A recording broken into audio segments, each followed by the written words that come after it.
Hello and welcome back. This is Girlhood. Um, Today I want to talk about because I feel like a lot of the time I talk about horrible experiences with men, but I think I may have forgotten to mention all the horrible, unfortunate experiences I have had with female friends. And I don't like talking shit on women. I really want us all to be on the same team, and I actually have hope that there will be a time where women are all on the same side and women won't be playing both sides for boys and girls, because that's when it gets really messy when girls prioritize shitty men over their girlfriends. And it's really sad to see, honestly. And they can do some really evil shit.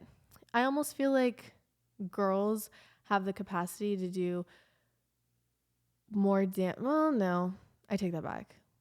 But it does sting a little more when it's a girl friendship, just because we know men are going to fuck us over. Like, we get it. We know, everybody knows.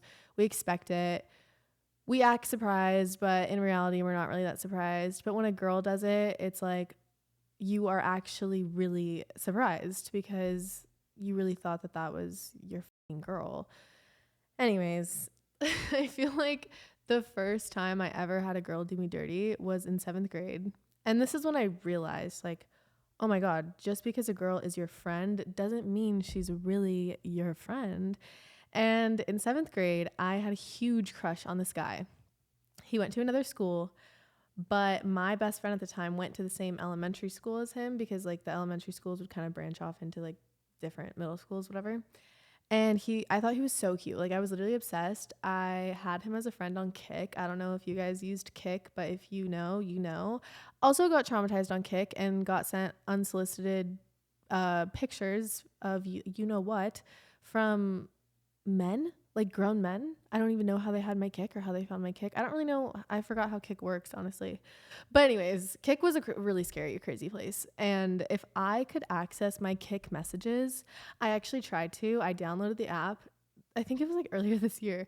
I downloaded the app and I remembered my login and everything, but like everything was gone, completely wiped. I don't know what happened. Really sad. But anyways, yeah, so I had this guy on Kick. He went to a neighboring middle school in my same district, and so obsessed. I was so obsessed. I don't even really remember what he looks like, but I remember he had like blondish brown hair, like, I don't know. And I was not stop talking. I could not stop talking about him to my best friend at the time. Let's just call her Maddie. Okay. So I was like, oh my God, Maddie, I've been messaging with this guy. Let's call him Jake. Jake. And I like him so much. And like, look at all our messages. Like, he's saying he wants to maybe hang out with me. And like, oh my God, like he would give me the heart flutters, everything. And I was so excited. I really was like picturing a marriage and a family with this kid. And she knew that. Like, she knew I was so obsessed. I was so in love. Da da da. And she goes, oh my God, I went to the same elementary school as him. You know what? I actually could hang out with him because I'm pretty sure he lives in my neighborhood. And I lived like 20 minutes away in the ghetto. She's like, I'm pretty sure he lives in my neighborhood. Like, I could hang out with him and put in a good word for you because I know him. And I'm like, oh my God, thank you so much. You are the best friend ever. I can't believe it. Like, oh my gosh, I'm just so excited. Anyways, to wrap up the story, she goes and hangs out with him. The next day, she updates her Kick profile picture. And what is her new profile picture, you might ask? It's her kissing him on the cheek. And my heart dropped. Literally, my world shattered. And I was so devastated. I was so confused. I had so many questions and concerns. And I don't even think I confronted her about it. I honestly don't remember if I did or not. I'll have to ask her because we're like kind of friends now. I just think as girls, it's really sad because there is such beautiful parts of girlhood. And I was thinking to myself, like, when was the first moment that I experienced true girlhood? And I think this is a really fun question to ask yourself, because I think my first experience really feeling that girlhood love was from my grandma. I'm gonna cry. Okay, I'm gonna cry. My grandma is literally like the sweetest woman on earth. I truly believe that. She has the biggest heart, okay? She also lets people walk all over her and manipulate her and take advantage of her, and that makes me really sad. And I've definitely taken advantage and manipulated her in my teen years, and I feel so so bad for that because oh my god. Okay. I just remember being little and literally no one in the world is going to love me like my grandma, and that makes me so sad. Like I'm never going to experience a love like that with anyone else in my life.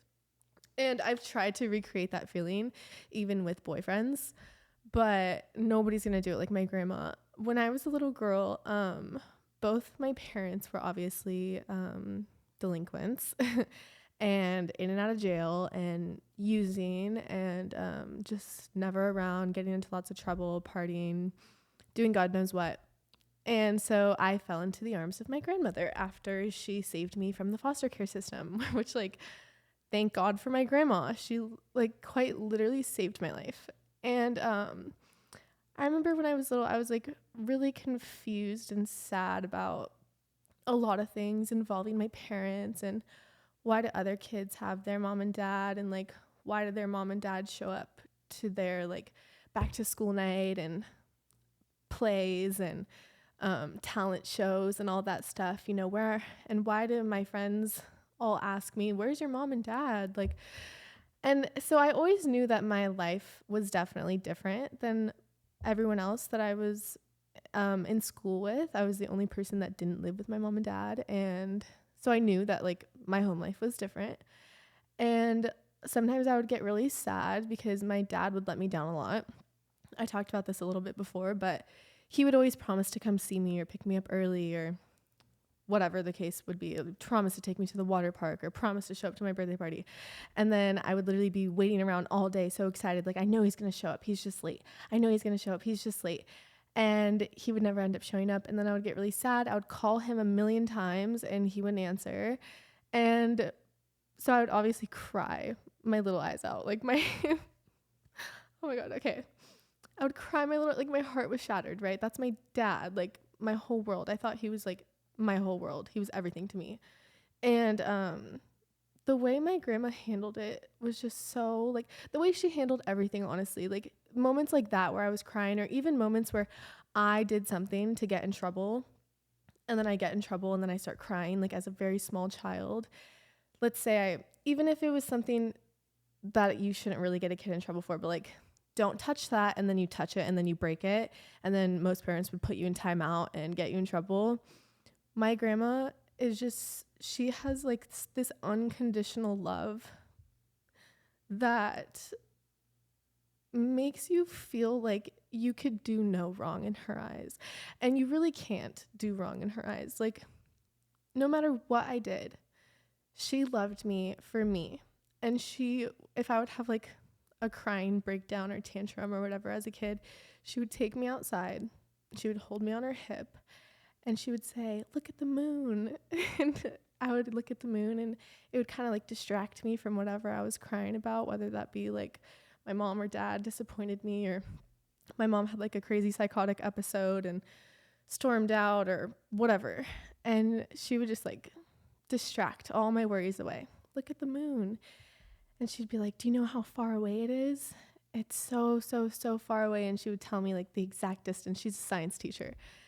And she'd be like, "I love you to the moon and back. Like, that's how much I love you." And she would make me feel so good. She would read books to me. And even in my teen years, when I was such an asshole to her, like, I'm going to admit it, I was so mean to my grandma for a few years. When I was a teenager, I definitely was dealing with a lot.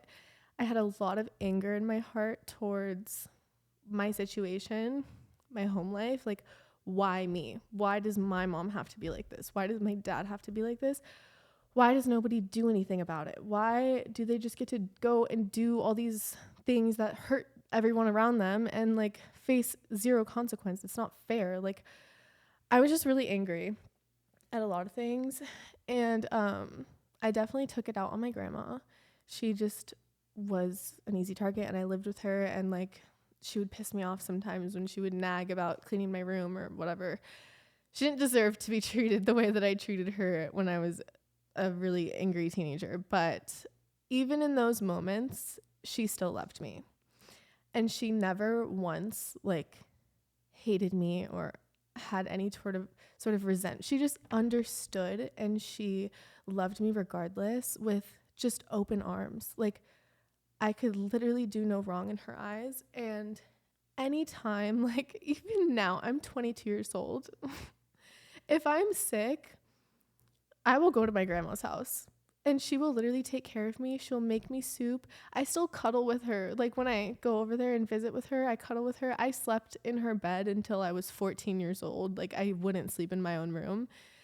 And she would tell me bedtime stories every single night, just off the dome. Like she would just make up these crazy, really cool, magical, whimsical stories, or she would tell me stories from her childhood, because she has a lot of really cool stories. She like grew up on a farm in the middle of nowhere.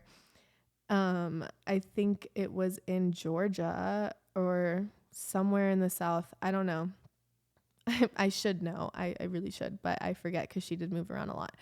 But anyways, she would tell me all these really cool stories, and that is definitely like my first encounter with true girlhood. It could be anything. If it was a boy problem, I could go to my grandma and she would just, even if it's not advice that I need, but I just needed somebody to say, honey, it's gonna be okay.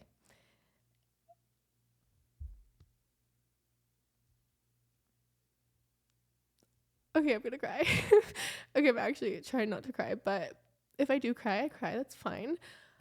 Just to have someone in your, just with that one person in your life that's not that one person in your life where you could up so bad and feel like there's no coming back from this. You could do anything. Like, oh my God, I ruined my life. What the hell? And she would be that person that was like, honey, it's going to be okay. You're human.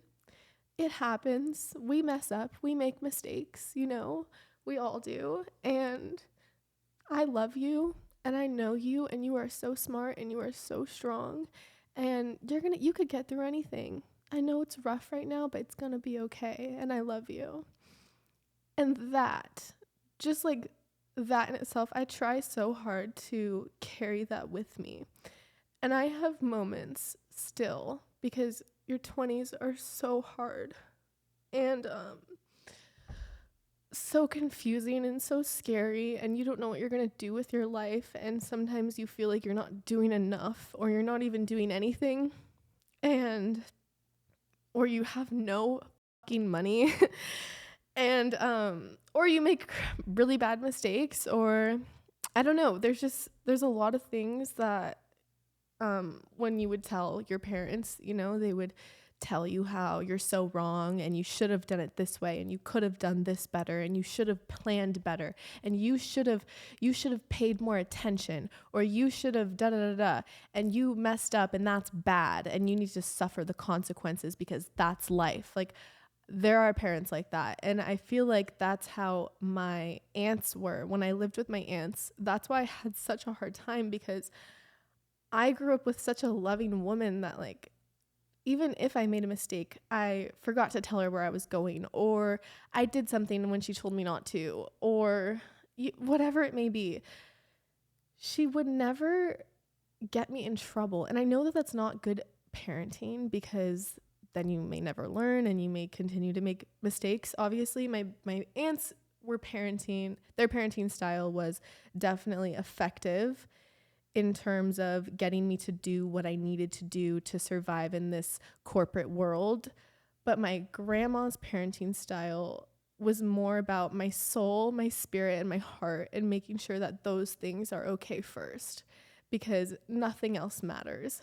And that is so, like, so real, and I almost think that is wiser than my aunt's parenting style, where they trained me to be like a good citizen in this corporate world and like work hard and get things done and be productive and da da da. But you can even be all those things. And if your heart, spirit, and soul are not okay, then it doesn't matter how successful you are. And it doesn't matter how far you make it in the corporate world or how much money you have or how many good deeds you've done. Like, you could still feel like your heart and your soul are broken. And having somebody like her to just remind me that those things are more important. If you don't turn in that homework assignment because or you didn't turn in that homework assignment, like, honey, it's okay. You can ask your teacher for a second chance, and if they don't give it to you, it's okay. Just take the L. It's okay. Like, you're going to be okay. Don't beat yourself up too hard. And that is so important. And I feel like a lot of people didn't grow up with somebody like that. And I feel so thankful that I did. And I'm going to literally lose it when I lose her because she is aging and getting older. She is 70 now. Obviously, that's not old, like dying age old, but time goes by so fast. It goes by so fast. In 10 years, she'll be 80, and then 10 years after that, 90. Her dad lived to be 98, and I feel like my genetics are good on that side of the family. But, oh my God, that was my first true girlhood experience because, like, my aunts I lived with, they're literally lesbian. Like, it's two women. It's very much a girlhood. However, it wasn't girlhood. You know what I mean?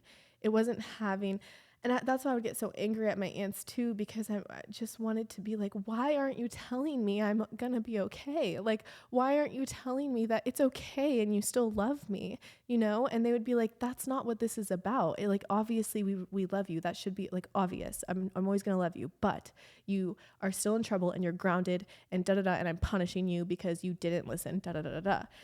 And it was so confusing for me because I was like, but you're supposed to tell me it's okay because we make mistakes. Like, and it took a lot of getting used to.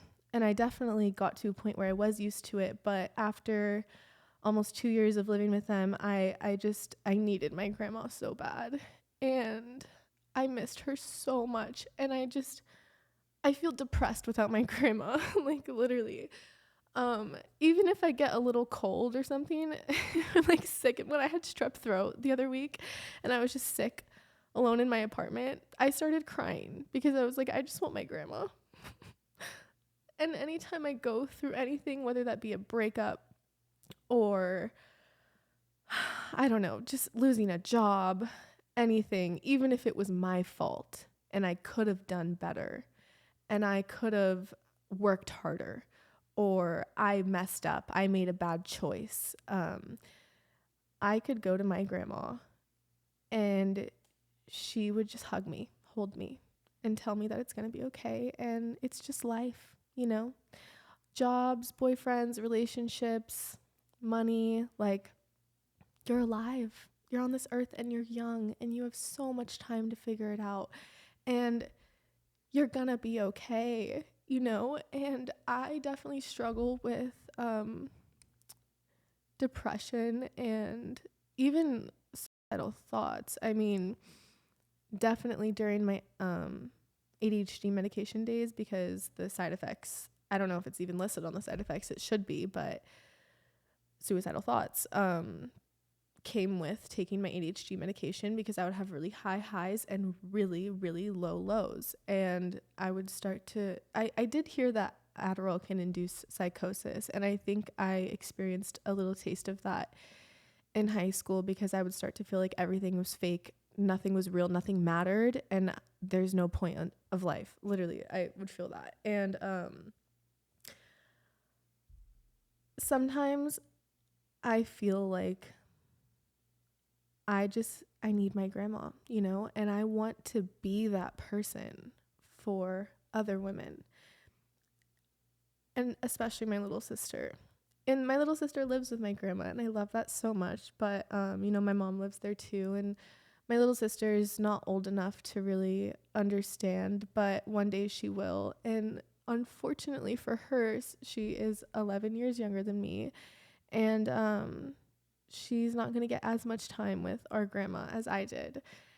And obviously my grandma's older now too, less energy and whatever, but she's just such an amazing lady. Like, anytime I was sad or depressed or whatever, we would go on walks, nature walks, and I would be a little tiny kid, and she would explain to me what every single plant was. Like, oh, this is a rosemary plant. Did you know that you could do this and this?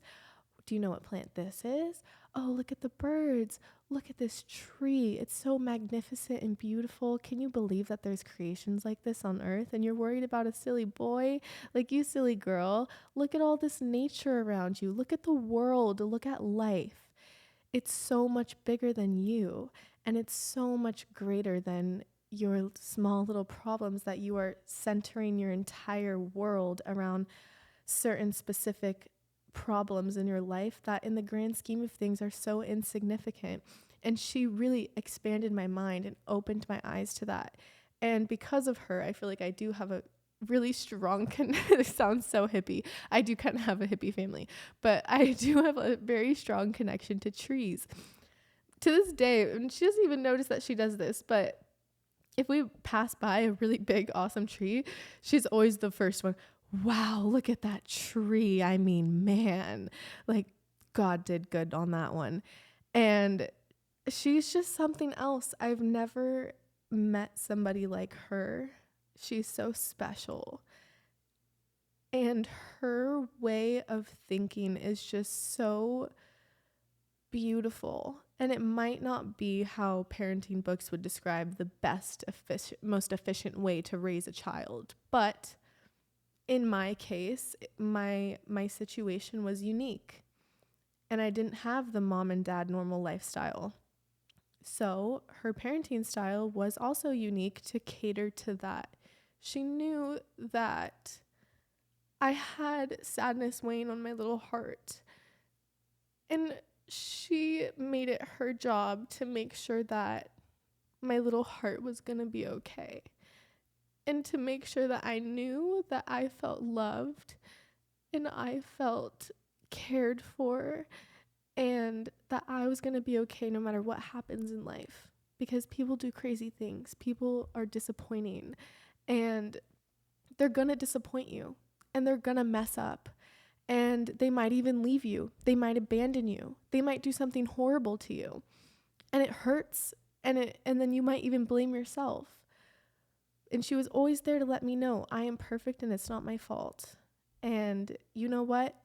How sad I am just shows how big of a heart that I have. And I remember she told me that when I was going through one of my breakups. She's like, that's just because you have a bigger heart than him, honey.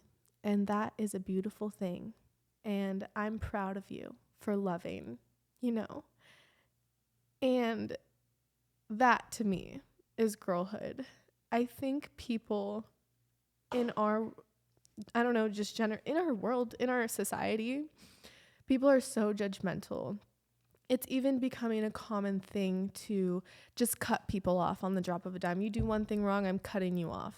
Bye. Not going to have negativity in my life. And although you can live your life like that, you can live your life however you want because we're all different. And if that suits you, go ahead. However, that was the advice I was getting from a lot of people, including my aunts, because they are like that. If you do me wrong, then you don't have to be in my life. I don't care if you're my brother. I don't care if it's my own mom. I don't care if it's my own child. I don't care if it's whatever. I don't care if it's a friend I've had for 20 years. If you do me wrong, bye. And I think that is toxic in its own way. Yes, you're protecting your peace, whatever. However, people are not perfect. And my mom, she's not perfect at all. She's hurt me countless times. She has disappointed me so many times. But she's also showed up for me so many times. And she also has done so much for me when she had nothing. She has prioritized me many times, even though many other times I was not her priority when I should have been. And I could be like, yeah, you know what? F her. You're cut off. not my mom, don't care. Don't care if you're my mom, you hurt me too many times. And then I could go on with my life and not have a relationship with my mother. But because of the way my grandma raised me, I will always love my mom. And I will always accept her for who she is. I don't expect her to be perfect. I don't expect her to show up every time I need her. I don't expect her to do super awesome, amazing things and like build a wonderful life for herself. I don't expect her to be the perfect parent because I know that she's not. And in my teenage years, I was very angry at her and I hated her with my whole heart. Like, I'm never talking to her again when I'm an adult type hate. And then I kind of grew up, thought about it a lot, had a lot of time away from her and a lot of time by myself to just sit and think and journal. And I came to the conclusion that no matter what she does, she's my mom and I love her. And I can love her with no expectations, and that's okay. And I think it's a beautiful thing to love people unconditionally, even if they mess up. You don't have to just cut people off because they did you wrong one time. I mean, you might hear this and say, that's horrible advice. Why would I keep someone in my life that effed me over? That's so stupid. I could just protect my peace and be happy. Yeah, you can. However, you're probably going to get to a spot in your life where you're really lonely because everyone's going to mess up. And what about when you mess up? When you mess up, do you want all the people in your life to say, okay, bye, not associating myself with you anymore? Sorry, you messed up. You could have done better. But guess what? You can't go back in time and you can't fix it. You can apologize. You can try to make up for it. But we are human and we're going to make mistakes and we're going to mess up. And that's okay. And it's okay to love someone even when they mess up. You don't have to punish everyone. And you can pick and choose who you decide to love unconditionally like this. Obviously, I feel like it's better to understand someone's character. And if you know who someone is and who they have proven themselves to be on multiple occasions, and then they do something that was so uncalled for, they mess up so bad, but they're sorry, you still know that that's their character, who they were before they messed up. And I'm not talking about men. Different story. I'm talking about with women relationships, girl relationships, relationships with your other girls. Just to be clear. Because men don't love the same way women do. So it's a completely different story. But with women, we need to give each other a lot more grace, I think. And you would want grace to be given to you, is what I'm trying to say. So if you want to hold that standard of you mess me over once, you're done, then you better hold yourself to that same standard. And you're not allowed to be confused or sad when you get cut off when you did something wrong once. And I don't know. That's just me personally. I'm not telling you how to live your life, but I'm not trying to, at least. Just sharing with you how I live mine. Can that get you into toxic situations where you might feel like you're getting walked all over? Yes. But you can also say, hey, I love you, but I can't help you anymore. But I'm still here if you need to talk. I'm still here as a loving friend, but you've taken so much from me and lied or whatever, kind of like with my mom. So, for example, a lot of the times she would ask to borrow money, promising to pay it back, and then she would never pay it back type thing, for example. And yes, I still love her. Am I going to lend her money if I need it back? No. Will I lend her money if I'm like, okay, I'm going to lend her this money, but in my head, the money is gone. I don't expect her to pay me back. She promises that she's going to pay me back, but I really know she's probably not. Yeah, then I'll lend her money. And I do that sometimes. But if I'm, broke, like right now, I'm actually so broke. I I'm definitely not like lending her money being like, you better pay me back by Friday, because I know I would be sabotaging myself. But I still love her, and that's my mom, you know? But my grandma, man, she is something else. And she may not be super politically correct all the time. She's not racist or homophobic. She literally loves everyone. Like, she would let homeless people, this is the part where it gets a little messy. She would let homeless people sleep in our garage. So when I was growing up, my mom, because, you know, my mom kind of like lives in not anymore, but there was a time period, a large time period where my mom was just like on the streets hanging around people that were not great, you know what I mean? Other people that were homeless and using and whatever. And my mom would bring these people in to my grandma's house, and my grandma would just accept them with open arms.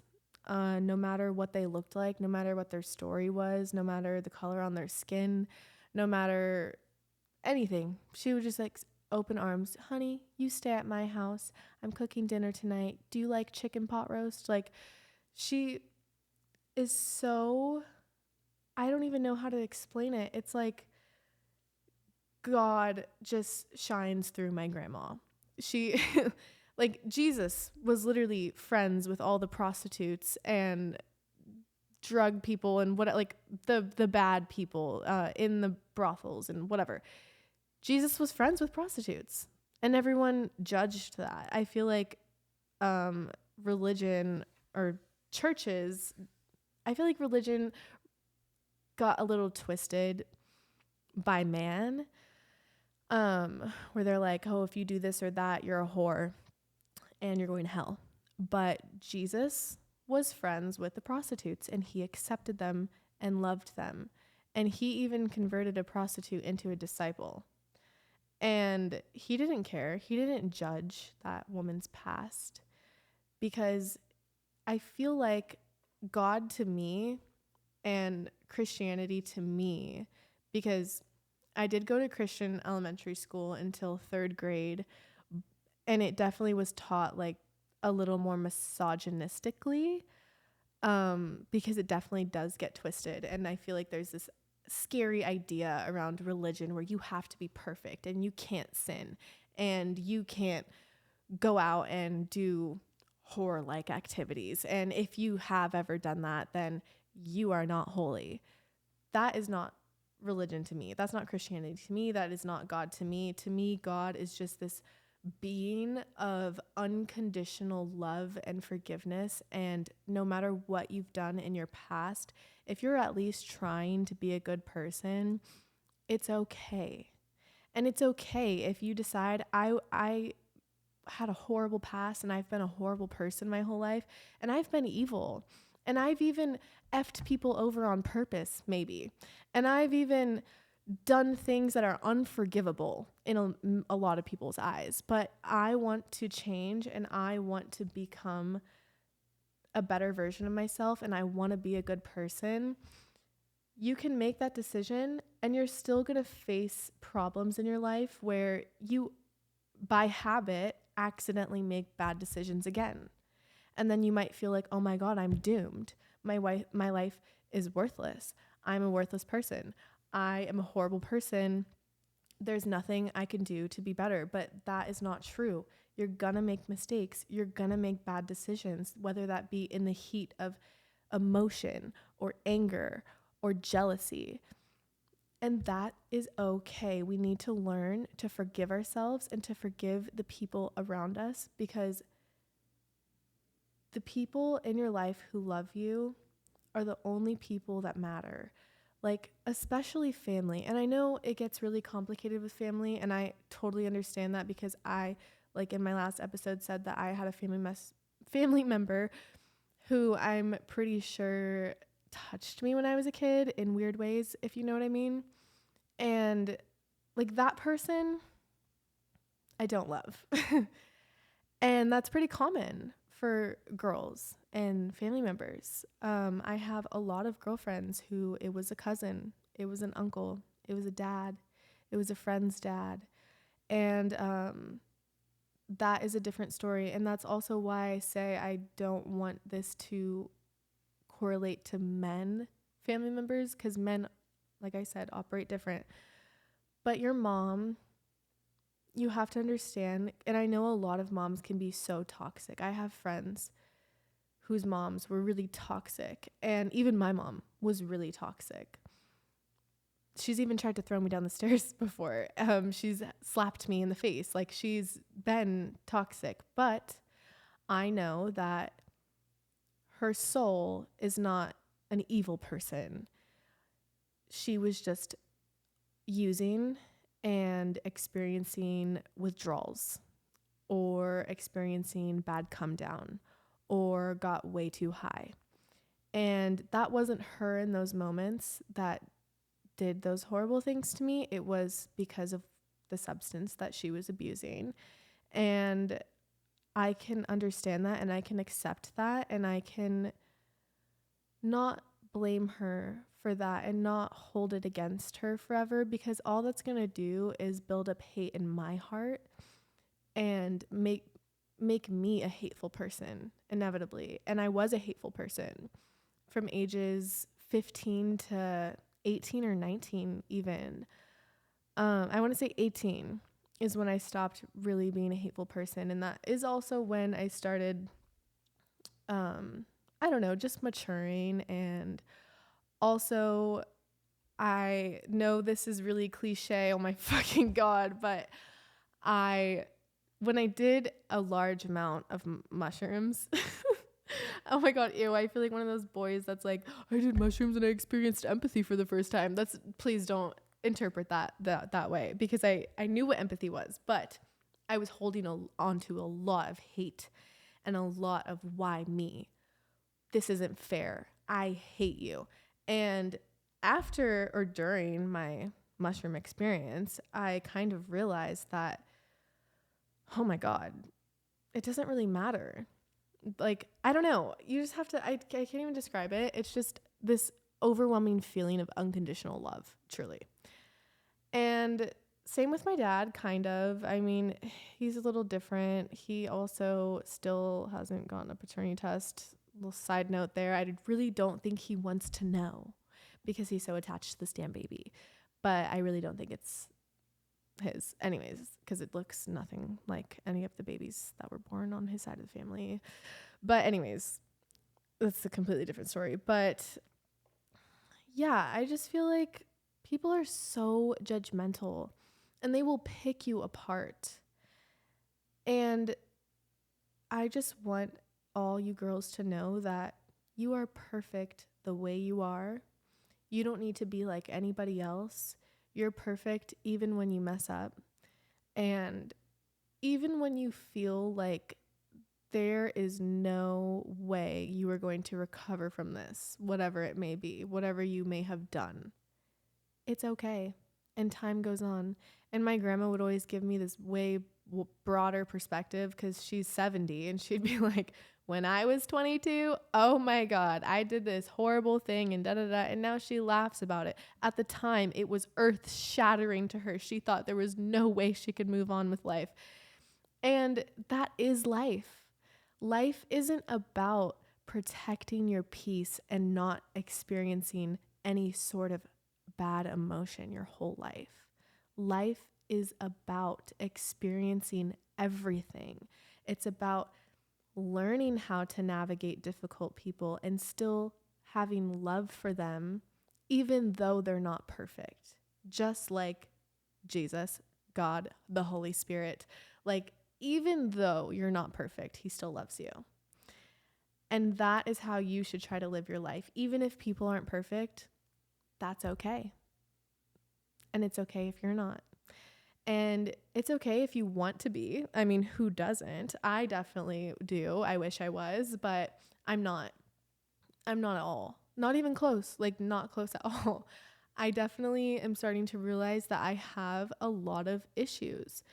And a lot of them root in depression and this overwhelming feeling of like impending doom, and an overwhelming feeling of everything's pointless and not enjoying things anymore and just feeling worthless myself. And that is when I will channel my inner grandma's voice and try to let myself know that that is just a part of life, and this is just another emotion that I have to overcome and I have to experience. You want to experience emotions. You don't want to live life just completely dull, bland. Everything's perfect. Nothing bad ever happens. You never have to forgive anybody for doing anything wrong because you just drop them and you're just completely numb and you're fine. To me, that's sociopathic. That is sociopathic. We are all humans and we are all experiencing this together. And I feel like I'm probably depressed because I spend way too much time on my phone scrolling. And then I feel like I'm doing nothing with my life. And then I feel like I'm just wasting my life. And then I feel like my life is completely worthless and I should just, but that's okay. It's okay to be depressed. It is. And if you do feel really depressed, and I know it's like hard to get up and do something when you're really depressed, but I encourage you to look up parks near me. Go to a park and lay in the grass under a big tree. That right there, that's living. To me, at least. I don't know if it's just because of the way I was raised and like going on walks and nature stuff helping me feel better. But to me, laying under a big tree in a big park makes me feel better every fucking time. And I definitely need to do that now because maybe it's the seasons changing. I don't know what it is, but I've just been feeling really down. And I will get through it. And I will also, sometimes you have to experience being really down to be able to appreciate when you're really, really up. And it's okay to be sad. It's okay to feel like you don't feel like doing anything. And a lot of us experience that. I feel like it's really, really, really common. But yeah, it's going to be okay. And no matter what the case may be, you will get through it. And I know as women, we definitely deal with way too much. And it might feel impossible. I mean, we have to deal with assault. I'm pretty sure every single one of you listening to this probably has experienced that before. All my friends have. I have multiple times with multiple different people in my life. And that's a really tough one. And that definitely stirs up a lot of really horrible feelings. And even that, like, there's a brighter side at the end of that really dark tunnel, and it gets better. It does. And we also have to experience just being a woman and loving men is hard enough in itself because they are not capable of loving the way a woman loves. And I have been listening to Shara 7 a lot recently, and maybe that's where I'm getting this from. Oh, that is where I'm getting this from. But it's true. Like, she's so right. They don't love the way a woman loves. And that's okay. You just have to, once you let go of the expectation, you feel free in a way. Because when you hold that expectation, like you expect a man to love you the way you love him. And then since you're clinging on to this expectation and you need this from him, it hurts a lot worse when your expectation is not met. But when you don't have an expectation and you just accept people for who they are, try practicing accepting people for who they are. Don't create ideas of them in your head. Don't fantasize about who you think they might be in the future. Just observe who they are. What do they talk about? What are they interested in? What do they care about? What are their values? And just take it for what it is right now. Not what it could be, not what you think you can make it if you just kind of tweak and pick and pin and kind of fix them up a little bit. No, who are they today? And if you can accept that, then you're good. And if you can't accept that, then maybe it's not the guy for you. Because I was definitely a fixer-upper type of girl. I can fix him. No, you can't. You will definitely break yourself and lose yourself and even forget who you were before him. Definitely been there before, and that's a really scary experience. But then once you find yourself again, you feel like yourself times 1,000, and it's almost worth it. No, I'm just saying you do have to experience that at least once in your life. But I remember after experiencing that, when I was so depressed and sad for 3 months straight, and then I got over it, and then I found myself again in my hobbies and everything that I love. I literally felt like I was on top of the world, and I was better than I was before I met him. But that is the beauty of experiencing hard emotions. When you get over that hump and you realize you did that, like you went through that and you survived that, it feels so good. It's so rewarding to just keep pushing. And you don't have to stress yourself out over the little things. I definitely do this to myself. All the little things. I pick apart my appearance. Okay, the movie, The Substance, this is just reminding me of The Substance because I just watched it last week. Honestly, hot take, hated the movie, loved the movie, hated the ending, thought it was really stupid. I get it. Like, I don't know. I just thought the ending was literally what we all guessed it was going to be. There was no twist. There was no like shocking, oh, I never would have guessed, you know? And that's what I love about movies. So personally, I thought the ending was stupid. She literally just turns into a blob and melts on the sidewalk. Okay. But the whole point of the movie, the message that the movie sends, definitely sat with me and stuck with me and made me try not to pick myself apart as much, because I would do that. I literally already am getting fine lines under my eyes, and I'm 22, and I'm just like, oh my God, like, and then I'm seeing these like laser treatments you can get to tighten the skin, and every little blemish, every pimple, everything. Oh my gosh, my hair, it's falling out a lot in the shower. Oh, what oils can I use? Oh, what this? Oh my gosh, I gained 3 pounds. Oh, this, that. Like, it's okay. It's literally okay. Life goes on. It's not about how you look. I know obviously it's really fun to look hot, but it's about how you feel. It truly is. It truly, truly, truly is.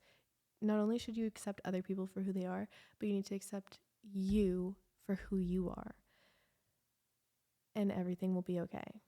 I feel like girlhood to me also was like, because my family situation was different and my grandma definitely didn't make a lot of money. My best friend Jenna in preschool, we met in preschool, and then we ended up going to the same school until 3rd grade. But every back to school shopping time, my grandma couldn't afford to take me back to school shopping. It was like, you're getting the same backpack, you're wearing the same clothes. Your neighbor actually has some hand-me-down clothes because my neighbor was 3 years older. And all my friends were going back to school shopping at Justice. And I was like, I want to go to Justice. I want to go to Justice. My best friend Jenna, she told her dad, Dad, we're taking Keely with us back to school shopping at Justice. And he's like, okay. And that's what they did a few years in a row. Took me with them to the mall, got my nails done, let me pick out whatever I want from Justice. Like, that is girlhood.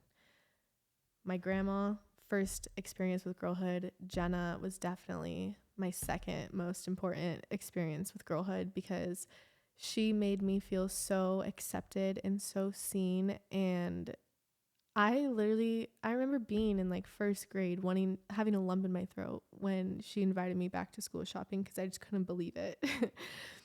And I was just so thankful. And to this day, I'm so thankful of her and her family.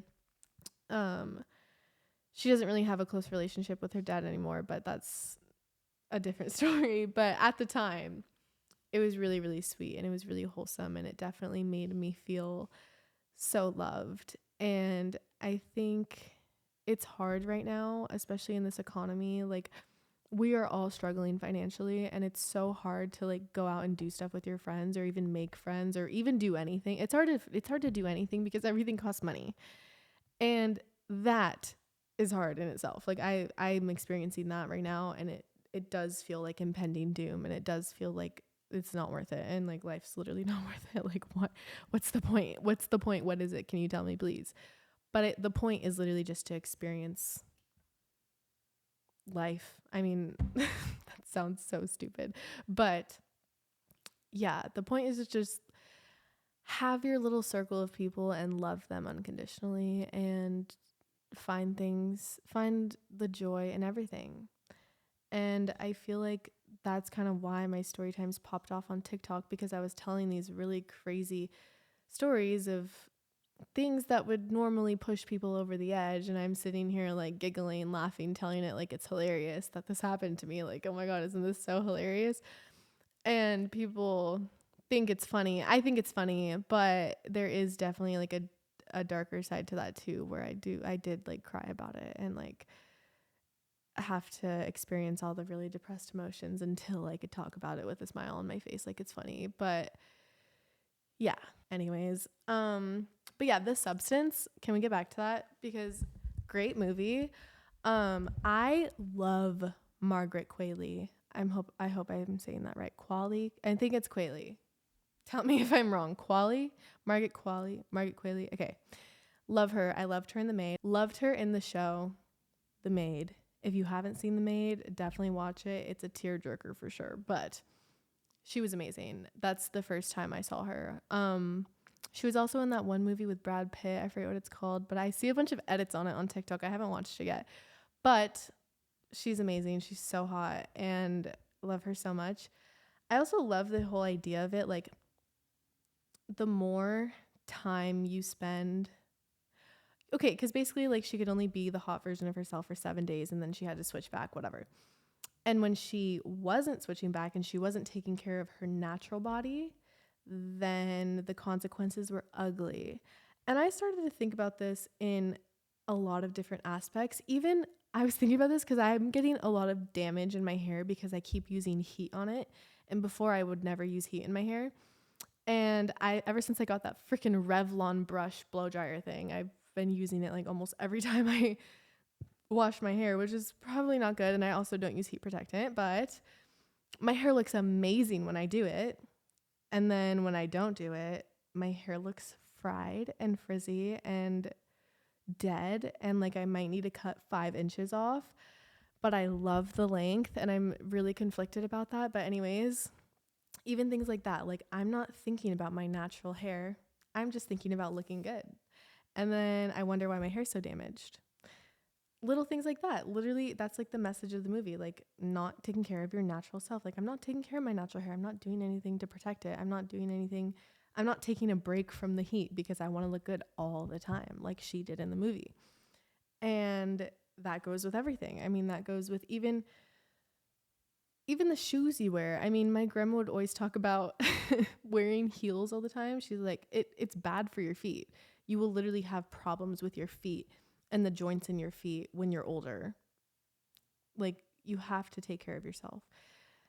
Anyways, I'm probably going to cut this episode short just because I am so hungry and my lips are so chapped. But yeah, I just want you girls to know that you're going to be okay, and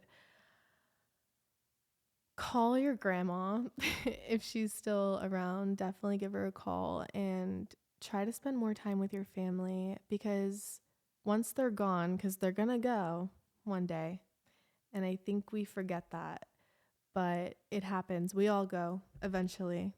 And remember that too. Like, if you're feeling like ending it now, just remember it's gonna end either way. So what's the point of cutting it short? And yeah, just call your grandma. Ask her about her childhood and her life, because I think we forget that our grandmas and our moms, they're just girls too. And they probably had it really rough. And that's probably the reason why it was tough for them to be the best parent. And, we expect our parents to be perfect because I don't know why. Maybe all the shows we watched as we were kids, those Disney parents were so perfect. But that's not how it is in real life. And that's okay. And that is okay. It is so okay to not be perfect. But yeah, I hope you guys have a good rest of your week. I know I said I was going to decorate for Halloween, but honestly, I've been depressed and did not have the energy to do it at all. Um, and that's okay. Sorry if you were excited for that. I was definitely going to repaint the walls, but didn't do that. I think I'm just going to hang more posters. I have this poster, and I wanted to hang this when I first started. I just didn't know where to put it. And I put it up today. It's my favorite. Pretty when you cry. I feel like that's so me because I cry a lot, and I do feel pretty when I cry. Look, yeah, I'm like taking cute selfies on Snapchat after a cry sesh. But yeah, I love you so much. Thanks for watching. And don't forget to like and subscribe. I will see you next Tuesday. Have a wonderful week. Do some spooky activities with your girlfriends. There's a lot of really cute ideas on Pinterest. Whether that be like pumpkin carving, pumpkin painting, putting flowers on pumpkins is a thing I saw, and I think that's really cool. Also, just like cute Halloween snacks. I love a cute snack. I don't know if that's just me, but like those chocolate dip pretzels where you decorate them all spooky seasoned out, or I don't know, there's so many different ideas. But do something with your time. Get off that damn app. Go try a new recipe. Actually, I can't even say that because everything's so damn expensive. If you can't afford to try a new recipe, that's okay too. Go sit under a tree at a park and write in your journal. I'm thinking about writing a book because I was reading my journal and it's honestly so good. Like it's written so well. My current journal. I was reading it to my friend and she's like, "You should write a book." And I'm like, "You know what? I'm going to start writing a book just for the fuck of it." And maybe I'll publish it. I don't know, but it's definitely going to be depressing but comforting at the same time. So, yeah. Okay, I'm going to get out of here. Seriously, I'm so hungry, but love you so much. And yeah, this is Girlhood. Bye.